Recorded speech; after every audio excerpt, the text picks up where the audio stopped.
In July of 2025, Nature Communications published a study that for 3 months remained largely unnoticed before finally making its way into the mainstream scientific conversation.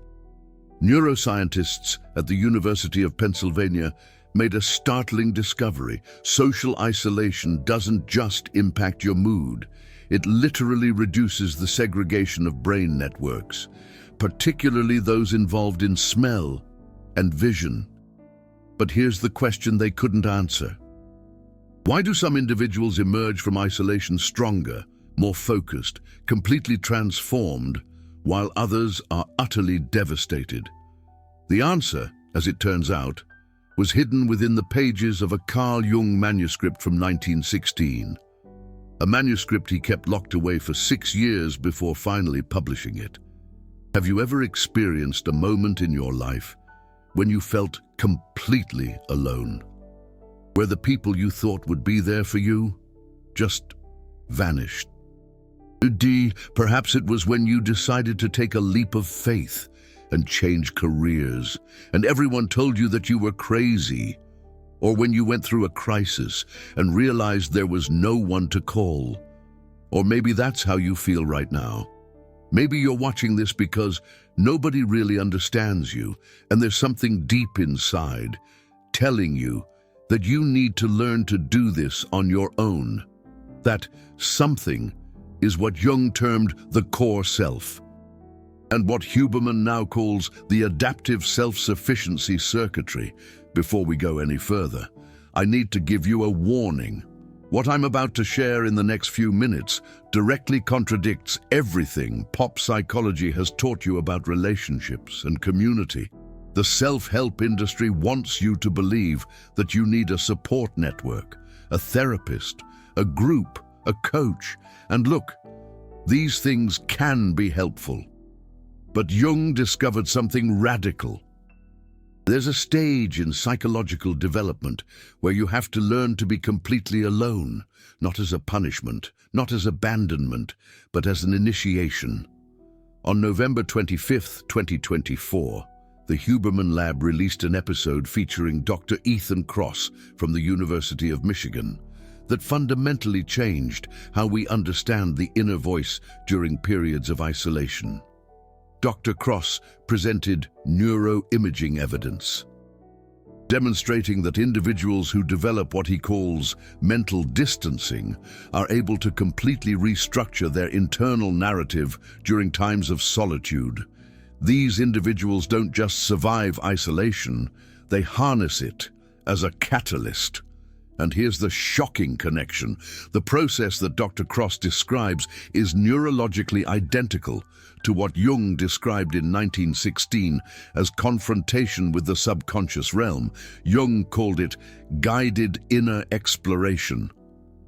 Huberman calls it the self-directed cognitive restructuring protocol. Same process, a century apart. Let me tell you about Ethan. Fictional name. Real case from Jung's practice in 1922. Ethan was 34 years old, an engineer who had just lost his job during the post-World War I recession. His wife had left him because he was, in her words, obsessed with work. His family distanced themselves because he refused to return to his father's business. Ethan arrived at Jung's office, literally alone in the world. No job, no wife, no family, no friends. And Jung did something that shocked Ethan. He said, "Excellent, now we can begin the real work." Jung wasn't being cruel. He had discovered something through his own brutal experience. Between 1913 and 1917, Jung underwent his own period of extreme isolation, which he called his confrontation with the subconscious realm. He had broken with Freud, lost most of his colleagues, and was considered insane by the psychiatric community. He was completely alone. And it was during this period of enforced solitude that Jung developed practically all of his revolutionary ideas. Primal patterns, the collective unconscious, self-realization, psychological types. Everything was born from solitude. But why? Why does isolation serve as a catalyst for some and destruction for others? The answer lies in what Jung called the attitude towards the unconscious, and what neuroscientists in July of 2025 published in Frontiers in Behavioral Neuroscience as neuroexistentialism. This paper, for the first time, connects neuroscience with existential philosophy to explain why solitude leaves you with an absence of external validation. Human beings derive their sense of identity and purpose from relationships and social roles. Solitude removes these external sources of validation and forces you to deal with your self-worth independently. Here's what happens in your brain when you lose all social support. I'm going to be very specific here because this is critical. First, your inner monologue network, the brain network responsible for self-referential thought and self-awareness, undergoes changes in gray matter volume. A study published showed that lonely individuals have consistent neurobiological signatures in this network. Second, specific subpopulations of brain cells in the medial prefrontal cortex, particularly pyramidal neurons, that project to the paraventricular nucleus of the thalamus, are profoundly vulnerable to social isolation, especially if you experienced youthful isolation. And third, the segregation between your brain networks decreases. Your olfactory and visual networks start to function in a less differentiated manner. Now, in plain English, your brain starts to destructure. You lose the ability to see yourself clearly. You lose the separation between different modes of processing reality, and you lose critical neural connections that maintain emotional stability. That's what happens if you don't know what to do with solitude. But if you do know, something completely different occurs, and that is where the protocol that Jung developed and Huberman validated a century later comes into play. Back to Ethan, Jung gave him a 4-phase protocol. Phase 1, confrontation with the shadow self. Jung had Ethan write every night about the aspects of himself that he loathed the most, the anger that he never expressed, the arrogance that drove people away, the fear of vulnerability that destroyed his marriage, the neurotic need for control that alienated his family. Ethan spent 3 months writing, and something began to happen. He stopped blaming others, not because Jung told him to, but because when you're completely alone, projections no longer work. There's no one left to project onto. Phase 2, dialogue with the subconscious realm. Jung taught Ethan the technique of guided inner exploration every morning before doing anything else. Ethan would sit down with paper and pen and let images arise spontaneously, not thoughts, images. And then he would dialogue with them, asking them what they wanted, what they represented. A recurring figure appeared, an old king sitting on a broken throne. Ethan dialogued with this image for weeks and eventually realized the king was him, king of a kingdom that no longer existed, clinging to a throne that had crumbled. The image was showing him that he needed to abdicate, to let the old identity die so that something new could be born. Here's where things get really interesting. On October 6, 2025, Andrew Huberman interviewed Ethan Hayes, a former Navy SEAL, about building extreme resilience when you have nobody else around.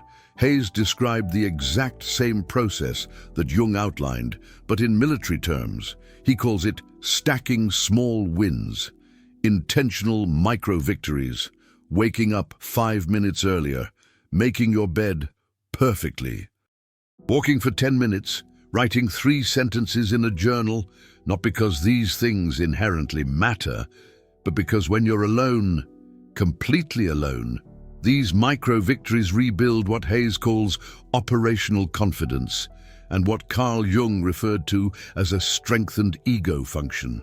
The brain doesn't differentiate between big and small wins in the initial dopamine release. When you complete any task, even a tiny one, the reward circuitry fires. And if you're in deep isolation, where there's no external validation, these micro wins become the only source of feedback your nervous system has to know that you're still functioning, that you still have agency, that you haven't been completely consumed by the profound aloneness. Phase 3 of Jung's protocol for Ethan, rebuilding symbolic function. After Ethan spent months confronting the shadow self and dialoguing with the subconscious realm, Jung introduced something radical. He asked Ethan to create a personal symbol, not borrow one from religion or culture, create one. Ethan spent weeks trying, and finally emerged with an image, a bridge being built over an abyss. On one side, ruins. On the other, mist. The bridge being built by himself, alone. One stone at a time. This symbol became the operational map of Ethan's self-realization. You know what Huberman says about this? He calls it a neural anchor. When you create a symbol or a visual metaphor that represents your journey, especially during isolation, you are literally creating a neural structure that organizes fragmented experiences into a coherent narrative. That's the function of the ventromedial prefrontal cortex. It takes diffuse emotional information and builds meaning.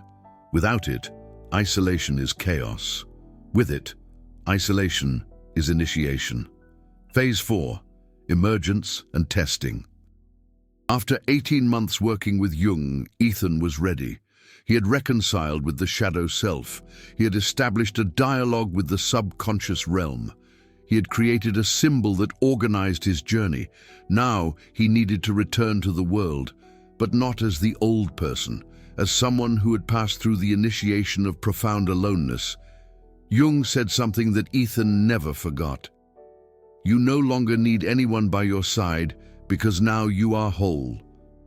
And whole people don't attract dependency, they attract reciprocity.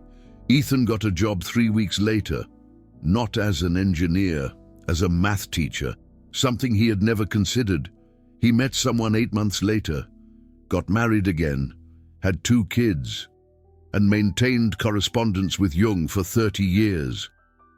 In the letters he said repeatedly, "The period alone was not the worst of my life. It was the birth of my real life." Now here's what no one tells you about this process. It's brutal. It's not a pretty journey of self-discovery where you wake up enlightened. It's nights crying alone.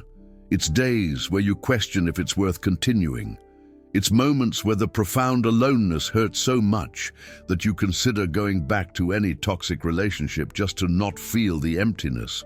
Jung knew this. Huberman knows this.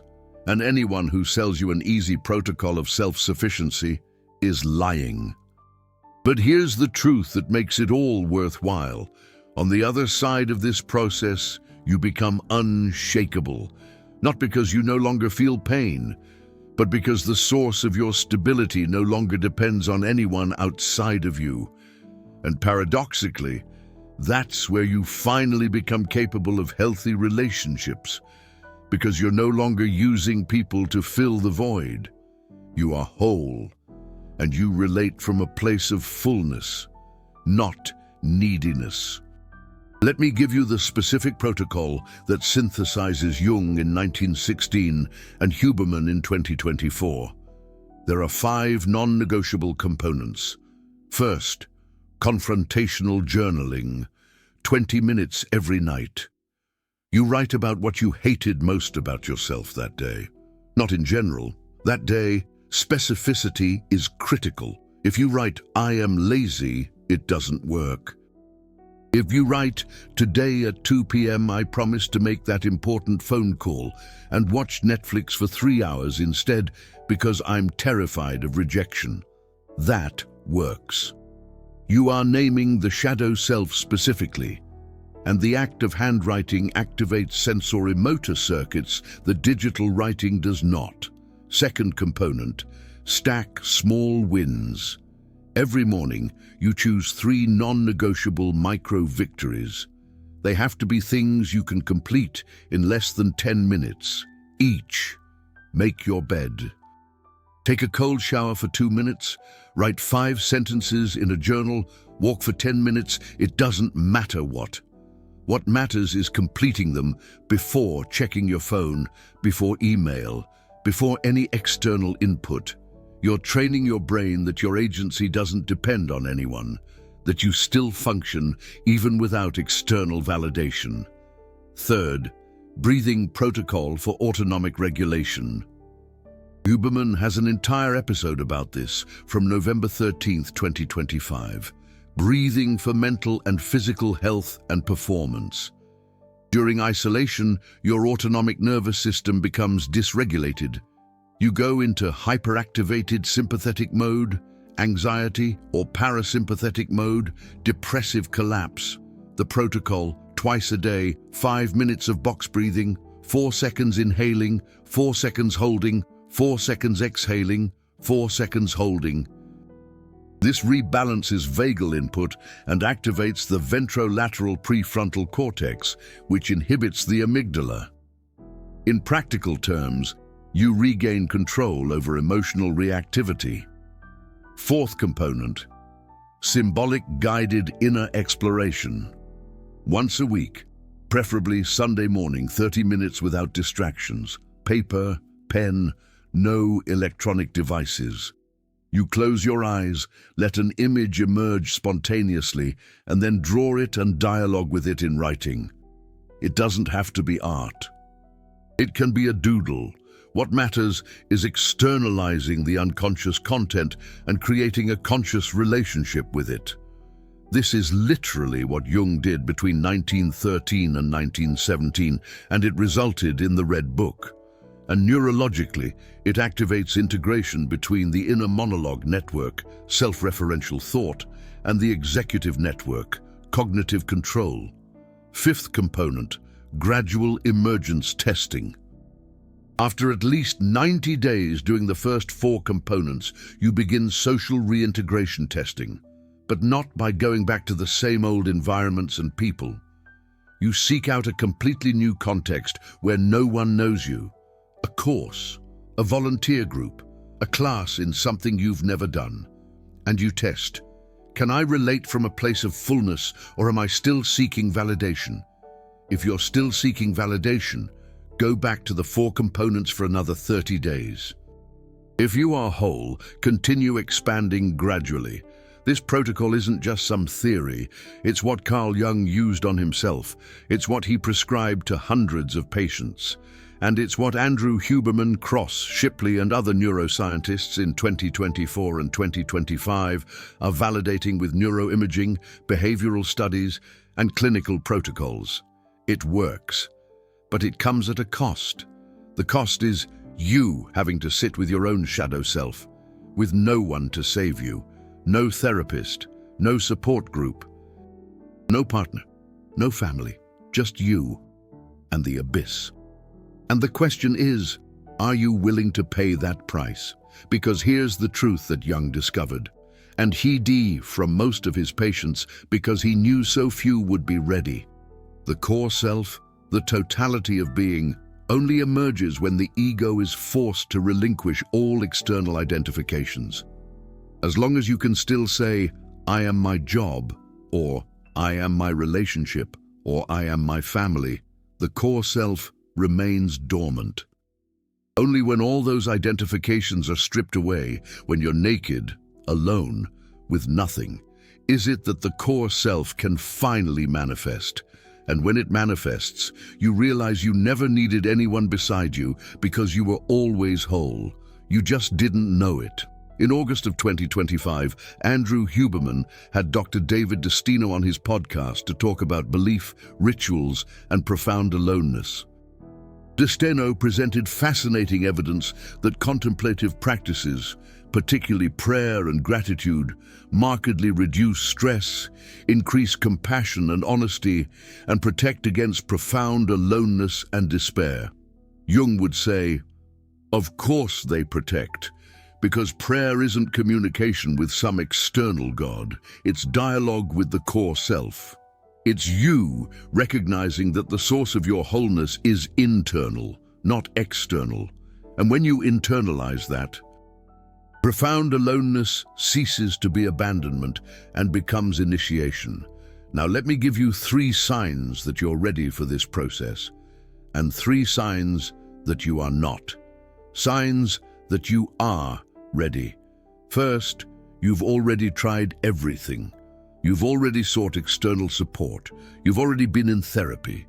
You've already tried new relationships. You've already changed your environment, and you still feel a fundamental emptiness. Second, you have a brutal clarity that no one is going to save you. Not because people are bad, but because the work is internal and non-transferable.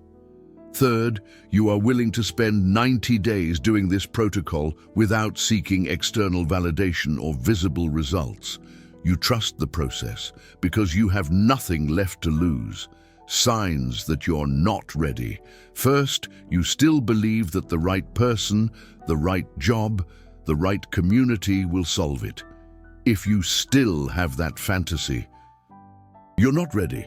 Second, you can't go 24 hours without seeking external validation, without checking social media, without texting someone, without needing confirmation that you exist. If you need constant input, this process will destroy you, not strengthen you. Third, you're in acute crisis. If you're experiencing suicidal ideation, severe untreated depression, a psychotic break, this is not the protocol for you. You need immediate clinical intervention, stabilization, possibly medication. This protocol is for those who are functioning but empty, not for those who are in total collapse. If you've made it this far, it means something in this content resonated, and it probably means you're in one of 2 groups. Either you're experiencing isolation right now and trying to make sense of it, or you've been through it and emerged transformed and want to understand what happened. Either way, I need to tell you something. The work of self-realization during isolation is the most important work you'll ever do in your life. Not because it will make you rich or famous or admired, but because it will make you whole. And whole people change the field around them. They don't need to shout or promote themselves or prove anything. Their presence speaks volumes. Let me tell you about Ashley, fictitious name, case documented in letters between Carl Jung and a fellow analyst in 1934. Ashley was 29 years old, had lost her parents in a car accident, broken up with her fiancé because he wanted her to give up her career as a painter, and was living alone in a tiny apartment in Zurich, trying to sell art during the Great Depression. She had no one, and she came to Jung literally because someone left one of his books in a coffee shop where she worked part-time to survive. Jung saw Ashley for only 6 sessions. 6. Because he was traveling a lot at that time. But he gave her the same protocol. And something extraordinary happened. Ashley began to paint her guided inner explorations. Not the pretty pictures she painted to try to sell, the dark, disturbing, chaotic images that emerged when she sat in silence in her empty apartment. Snakes swallowing birds, faceless women walking through burnt forests, towers collapsing into seas of blood. For 8 months, Ashley painted obsessively. Didn't show it to anyone, didn't try to sell it, just painted. And in the 9th month, something changed. The images started to integrate. A recurring figure appeared, a woman with broken wings beginning to fly again. And Ashley realized that was her. Not the her that her fiancé wanted her to be, not the her that her parents expected, the real her. The her who had been mutilated by external expectations and was finally rebuilding herself from her own center. Ashley never became a famous painter. She opened a small art school in Zurich, where she taught refugee children during and after World War II. And in a letter to Jung's analyst colleague in 1952, she wrote something that gave me chills when I first read it. The 8 months alone painting my visions were more valuable than all the years of formal education, all the relationships, all the external validations combined. Because it was when I found myself. And once you find yourself, you can get lost 1,000 times in life. But you always know the way back home. That's what self-realization during isolation gives you. Not a perfect life, not perfect relationships, not guaranteed success, but a map back home. A map to your own center. And with that map, you become unshakable. Not because nothing affects you, but because you know how to return to your center, no matter what happens. Here's the final test that Jung used to know if self-realization had occurred.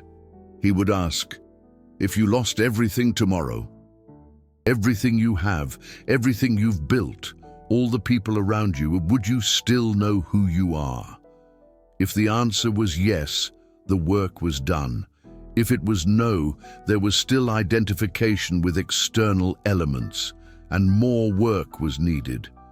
Huberman says the same thing differently. He asks, are your sources of dopamine internal or external?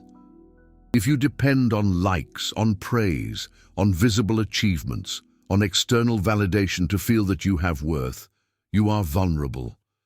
Because all those sources can disappear.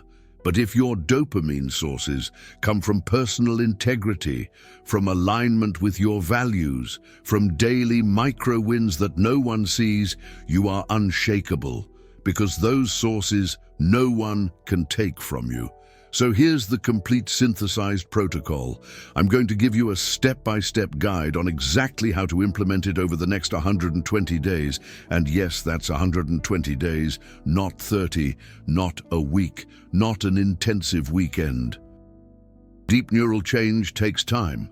Andrew Huberman says that deep-directed neuroplasticity takes 8 to 12 weeks. Carl Jung used to say that confronting the subconscious realm takes at least a full cycle of seasons.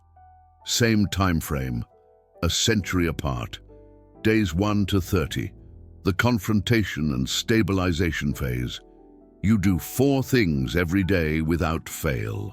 A morning routine with a stack of 3 small wins before any external input. Nightly journaling to confront the shadow self. 20 minutes de brutal specificity, a breathing protocol twice a day, 5 minutes each, box breathing 4 to 4, 4 to 4, and daily tracking. You mark on a calendar if you did all 4, nothing else. No grandiose goals, no expected results, just consistency. These 30 days are to rebuild baseline neuroplasticity and executive function that profound aloneness degrades. Days 31 to 60, the dialogue and symbolization phase. You add guided inner exploration on Sundays, 30 minutes. Pen and paper to spontaneous images, dialogue in writing, and you start looking for patterns in your nightly writings. Which shadow selves appear repeatedly? Anger, fear, envy, arrogance, cowardice, you name the top 3, and start personifying them. Give them names, characteristics, voices, not to identify with them, but to create distance and a conscious relationship. This is the mental distancing technique that Dr. Kross describes. And neurologically, it activates the dorsolateral prefrontal cortex, which allows for emotional regulation via cognitive reappraisal. Days 61 to 90, the integration and emergence phase. You continue everything from the first 60 days, but you add 2 things. First, you create your personal symbol. It can be an image, it can be a phrase, it can be a metaphor. But it has to be something that synthesizes your journey. Something that, when you look at it or repeat it, instantly reconnects you with your center. Second, you start micro-social exposures once a week, 1 to 2 hours, a completely new context where no one knows you. You go there not to make friends, but to test. Can I remain centered in a social environment, or do I still compulsively seek validation? You observe without judgment and go back to the internal work. Days 91 to 120, the consolidation and expansion phase. Everything from the first 90 days continues. But you increase social exposures to twice a week and add a critical test. You go to an environment where the old people are family, old friends, former colleagues, and you observe, do I regress to the old patterns? Or do I remain centered even under pressure from old expectations? This is the litmus test, because it's easy to be centered when you're alone. It's hard to maintain that center when the people who have known you your whole life expect you to be who you were before this initiation. If you go through these 120 days without breaking, something profound will have happened. It won't be dramatic. There won't be a white light and a chorus of angels. But you'll wake up one day and realize, I no longer need external validation to know who I am. And in that moment, paradoxically, you will become magnetic. Because whole people attract, not because they're trying to, but because completeness creates a field, and others who are seeking completeness sense that and are drawn to it. Carl Jung called this the constellation of the core self. When you become whole, you automatically activate the potential for completeness in others, not through proselytizing, not through teaching, through presence. Andrew Huberman would say, you are transmitting neural signatures of safety and integration that other nervous systems detect subconsciously via mirror neurons and mentalization circuits.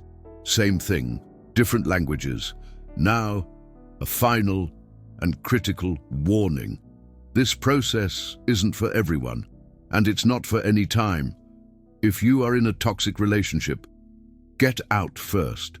If you are in a job that destroys you, change it first.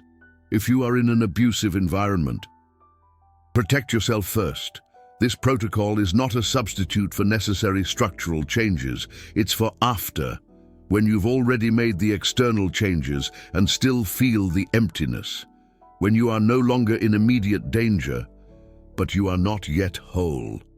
And a second warning, this work will change you in ways that you don't control.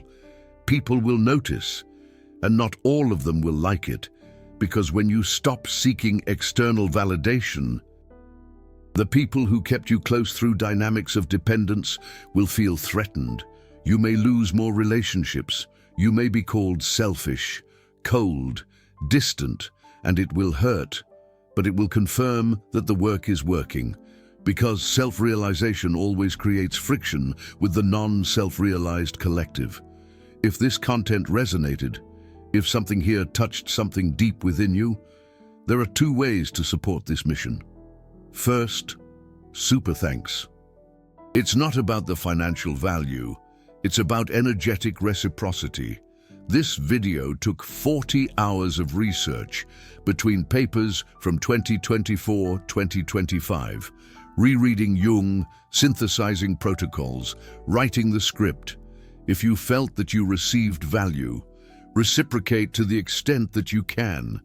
That allows me to continue producing this kind of deep content that no one else is doing because it doesn't get quick views. Second, comment. But don't comment generically. Comment brutally honestly. Are you going through profound aloneness now? Have you already gone through it and emerged transformed? Are you still struggling? Share where you are. Because that kind of vulnerability creates real community.